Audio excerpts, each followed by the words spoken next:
আজকে কেন বাদ যাবে, আজকে একটু খাইয়ে দিই।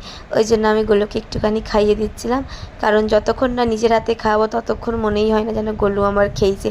যতই ওকে দিয়ে যাই না কেন, যতক্ষণ না নিজের হাতে খাওয়াই ততক্ষণ মনে হয় না। তো আমি এখানে গোলুকে একটু একটু করে সমস্ত জিনিস ওর গালে দিয়েছিলাম, ওকে খাইয়ে তারপর আমি চলে গেছিলাম নিজে খেতে। আর সত্যি বলতে আমি গোলুকে কিন্তু নির্জলা উপোস করে পুজো দিয়েছিলাম, আর আমি সত্যিই ভাবতে পারিনি যে আমি দিতে পারবো।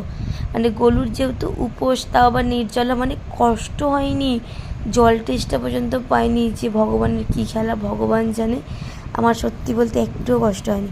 তো যাই হোক, ওকে খাইয়ে দাইয়ে ওর খাবার তুলে এনে, মানে ওর প্রসাদটা তুলে এনে বসে গেছি আমিও খেতে। প্রচুর খিদে পাচ্ছিল। আমি যেই মেয়ে ভাত ছাড়া একটা সেকেন্ড থাকতে পারি না, সে নাকি একদিন পুরো ভাত না খেয়ে কাটিয়ে দিয়েছে। মানে ভাবা যায়, আমি তো ভাবতে গিয়ে অবাক হয়ে যাচ্ছি। তো এই ভিডিও এত পর্যন্ত, দেখা হচ্ছে নেক্সট ভিডিওতে। Tata guys.